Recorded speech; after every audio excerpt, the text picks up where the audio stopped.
राहुल सांकृत्यायन जी की पुस्तक दिमागी गुलामी में आज जिस लेख को लेंगे, उस लेख के तहत मुझे लगता है कि कुछ महत्वपूर्ण बिंदुओं को, कुछ प्रश्नों को उठाया जाना बेहद जरूरी है, जो मुझे पर्सनल तौर पर बहुत उद्वेलित करते हैं। और मेरा ऐसा मानना है कि बतौर श्रोता जब आप इस पॉइंट ऑफ व्यू को सुनेंगे तो आप भी उद्वेलित हुए बिना नहीं रह पाएंगे।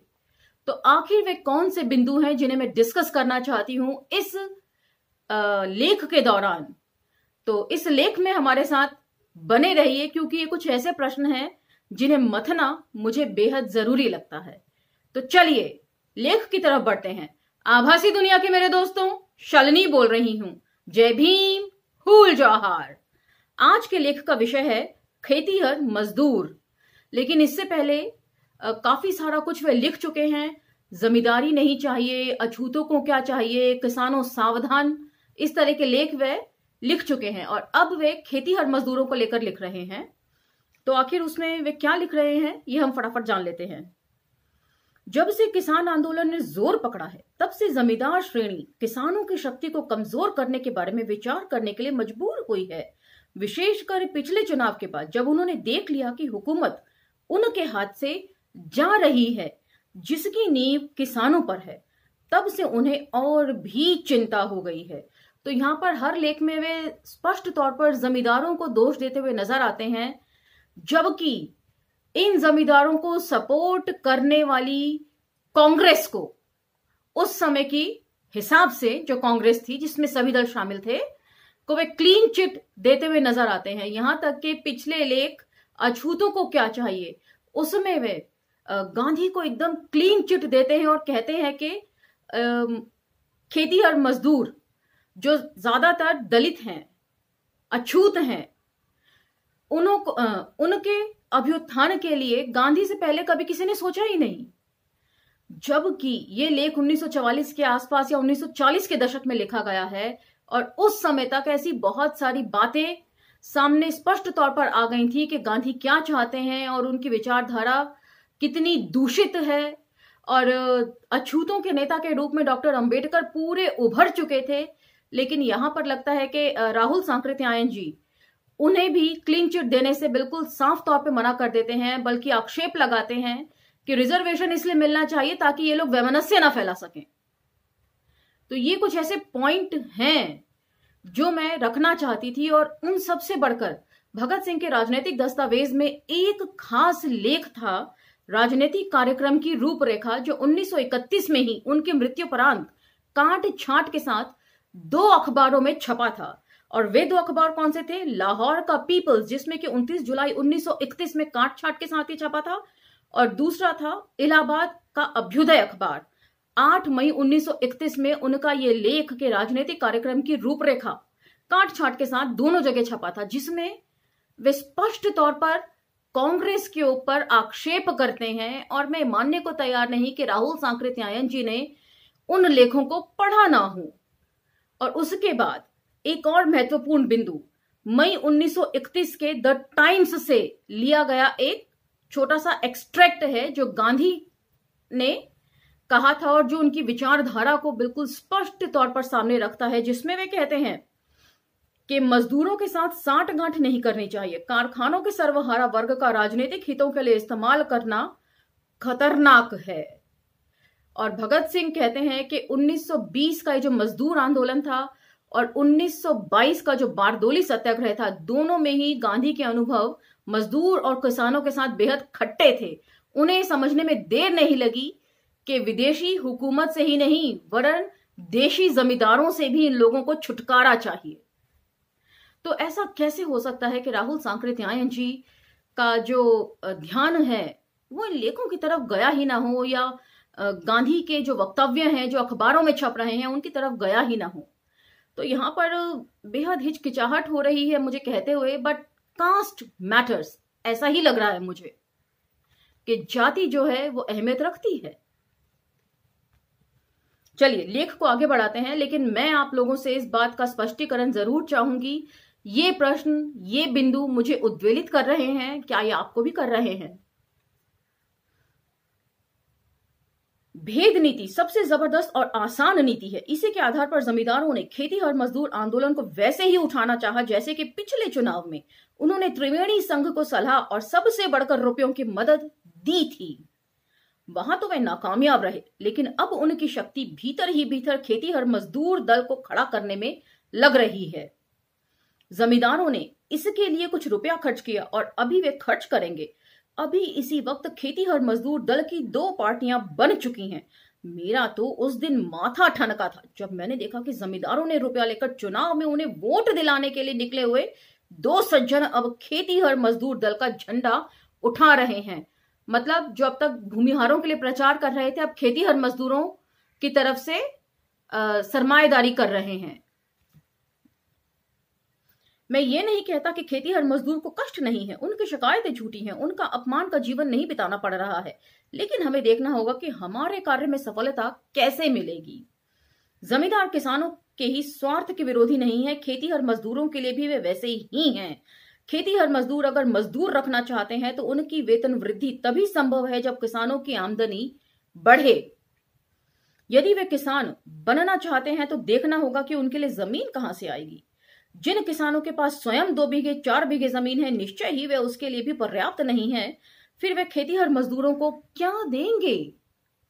मैं तो समझता हूं किसानों की भी आर्थिक अवस्था सिर्फ जमींदारी हटा देने से पूरी तौर पर नहीं सुधर जाएगी। इसके लिए तो खेती में भी नए नए तरीके, छोटी छोटी मशीनें और रासायनिक खाद का प्रयोग करना होगा। तो ये तो खेती के कई तरह के तौर तरीके वे बता रहे हैं जो मुझे भी सही लगते हैं, क्योंकि राहुल सांकृत्यायन जी का एक्सपोजर जो है यूरोप, खासकर रशिया में बहुत ज्यादा था, और वहां पर जिस तरह के सामूहिक खेती की वे बात करते हैं वो देख कर आए हैं, और पहले के जो लेख हैं उसमें भी वे इन सब बातों को रखते हैं। तो उसको देखते हुए ये कुछ भी इम्प्रैक्टिकल नहीं लगता। लगता है कि संभव हो सकता है यदि सरकारों की मंशा हो तो। खेती हर मजदूरों के लिए यदि वे खेती हर या किसान बनना चाहते हैं तो उपाय सिर्फ एक ही है। अब से जितना बकाश्त या जिरात की जमीन जमींदारी से निकले और जितनी खेती के लायक पड़ी हुई जमीन यानी कि परती व जंगली प्रांत के किसी जिले में, पलामू, रांची, हजारीबाग आदि में मिले तो उसे खेती हर मजदूरों के लिए रिजर्व कर दी जाए। मैं समझता हूं वे लोग बड़े भारी गलती करेंगे यदि तत्काल जो कुछ हो सकता है उसे छोड़कर वे किसानों से झगड़ा मोल लेने को जाएंगे, कि मतलब जैसे कि ग्रैबर देकर रफा दफा कर दिया जाए, कुछ ना कुछ दे दिवा के। बिल्कुल ऐसी ही भाषा मुझे समझ में आ रही है। बिहार में खेती हर मजदूर का जो आंदोलन चल रहा है उसके प्रवर्तकों में कुछ हरिजनों के नेता भी शामिल हैं। इन भाइयों से मेरा विनम्र निवेदन है कि खेती हर मजदूर के नाम से अपना संगठन करके हरिजन भाई लोग, मैं इस शब्द से बहुत घृणा करता हूं लेकिन अपने अर्थ को स्पष्ट करने के लिए इसका इस्तेमाल कर रहा हूं, गलती कर रहे हैं। उनको सीधा शुद्ध अपना एक संगठन रखना चाहिए, क्योंकि उनकी समस्याएं इतनी विकट हैं कि सामाजिक, धार्मिक और आर्थिक सभी क्षेत्रों में फैली हुई हैं। यदि वे खेती हर मजदूर के नाम पर छूत अछूत सबको जमा करने लगेंगे तो वे हवा हो जाएंगे। तो मतलब खेती हर मजदूरों में ये सब बातें नहीं होनी चाहिए। पहले सब हक मिल जाए, उसके बाद देखा जाएगा कि यहाँ पे रिजर्व कैटेगरी को लाना है या नहीं लाना है। कुछ ऐसा ही मुझे समझ में आ रहा है। हो सकता है मेरी समझ गलत हो, ऐसा नहीं है कि मैं जो समझ रही हूं वो हमेशा सही ही हो, लेकिन मोटे तौर पर मुझे तो यही लग रहा है। जहां कहीं कुछ भी परती, बकाश्त, जिरात या जंगल की जमीन मिलेगी वह सभी खेती हर मजदूरों के लिए यदि दे दी जाए तो नतीजा ये होगा कि छूत जाति वाले, जिनकी पहुंच आसानी से अधिकारियों तक हो सकती है, उन जगहों को ले लेंगे और हरिजन के पल्ले बहुत कम पड़ेगा। छूत जाति के खेती हर मजदूरों की अवस्था उतनी हीन और अन्यायपूर्ण नहीं है जितनी कि अछूत कहे जाने वाली जातियों की। छूत जाति वाले पान की दुकान खोल सकते हैं, हलवाई भी बन सकते हैं, होटल भी चला सकते हैं और 50 तरह के और काम कर सकते हैं। प्राइवेट नौकरियों में भी उनको आसानी है, लेकिन यही बात अछूत कही जाने वाली जातियों के लिए नहीं कही जा सकती। सामाजिक अत्याचार जो अछूत कही जाने वाली जातियों पर हो रहा है उसके कारण उनकी आर्थिक उन्नति के सभी मार्ग बंद हैं। उनकी सारी शक्ति चाहिए तो थी, कि इस ओर लगती, जिससे वे अपने को शिक्षा और आर्थिक उन्नति के दूसरे साधनों को प्राप्त कर अपनी अवस्था को कुछ बेहतर बनाते और साथ ही रास्ते पर पड़ने वाली रुकावटों को दूर करते। ऐसे समय में किसानों के अत्याचारों को लेकर झगड़ा पैदा करने में अपनी ही शक्ति निर्बल होगी। तो बता दूं, जो श्रम की बात कर रहे हैं, दूसरे काम धंधों की बात कर रहे हैं, तो एनिलिएशन ऑफ कास्ट अर्थात जाति का विनाश में डॉक्टर अंबेडकर बहुत पहले ये बात कह चुके थे कि ये श्रम का विभाजन ही नहीं बल्कि श्रमिकों का भी विभाजन है। उस वाले टॉपिक में उन्होंने पूरे अच्छी तरीके से समझाया है और यही बात यहां पर खेतीहर मजदूरों को लेकर भी लागू की जा सकती है। और यहां पर वे फिर दोबारा आक्षेप कर रहे हैं कि इसमें छूत अछूत नहीं देखनी चाहिए। क्यों नहीं देखनी चाहिए, उसका वे अपने तरीके से जिक्र कर रहे हैं। खेतीहर मजदूरों को ख्याल रखना चाहिए कि उनकी आर्थिक मुक्ति साम्यवाद ही से हो सकती है और जो क्रांति आज शुरू हुई है वह साम्यवाद पर ही ले जाकर रहेगी। उसके सिवा भले दिनों को दिखलाने वाला कोई दूसरा रास्ता नहीं है। सारण और मुजफ्फरपुर जैसे जिलों में आदमी पीछे 6-6, 7-7 कट्ठा खेत पड़ता है। भला वहां इतने से कहां इंसान की जिंदगी बसर की जा सकती है। जरा जरा से 4-4 कट्ठे के खेतों में वैज्ञानिक खेती संभव ही कहां है।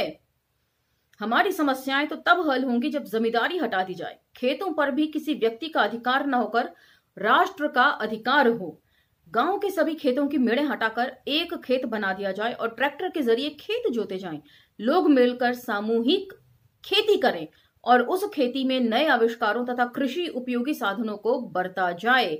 तो सामूहिक खेती के बारे में हम जो है वो मुर्दैया में पढ़ चुके हैं, जिसके चलते तुलसी राम जी लिखते हैं कि वे ताउम्र जो है मार्क्सवाद के अंधभक्त बने रहे। उन्होंने अंधभक्त शब्द इस्तेमाल किया था। उसकी कई तरीके से इंटरप्रिटेशन मैंने उसी वक्त कर दी थी। यदि आप चाहे तो उस एपिसोड को दोबारा सुन सकते हैं। और वो बताते हैं कि काफी आगे जाके उनको पता चला कि सामूहिक खेती क्या है। तो सामूहिक खेती ही वो अपभ्रंश रूप में सामूहिक खेती थी, लेकिन ये कभी लागू ना हो सका। उन्होंने कहा था कि नेहरू जो है वो इस बात के समर्थक दिखे, लेकिन कभी इस चीज को लागू नहीं करवा सके पूर्ण बहुमत के बावजूद भी। तो ये उनके कार्यशैली पर भी प्रश्न चिन्ह है। तभी जाकर हम एक बीघे में जापान की तरह 700-800 रुपए की चीज पैदा कर सकेंगे। और तभी जाकर यदि 1-2 जिले में सूखा पड़ जाए या बाढ़ आ जाए, तब भी दूसरे जिले की पैदावार से लोगों को भूखा नहीं मरना पड़ेगा।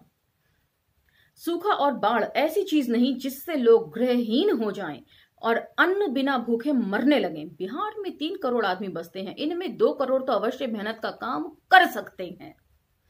इतने हाथ यदि मकान और गांव बसाने के काम के लिए 1 महीने के लिए लग जाएं, तो क्या अपने घरों की ऊंची जगह पर बनाकर नहीं रह सकते? मनुष्य का परिश्रम ही तो सब चीज बनाता है। बाकी साधन तो हमारे प्रदेश में सभी मौजूद हैं और खेती से तो इस गए बीते तरीके से काम करने पर भी उतना अनाज हमारे यहाँ पैदा हो रहा है जिसे बिहार वाले 1 वर्ष से ज्यादा दिन तक खा सकते हैं।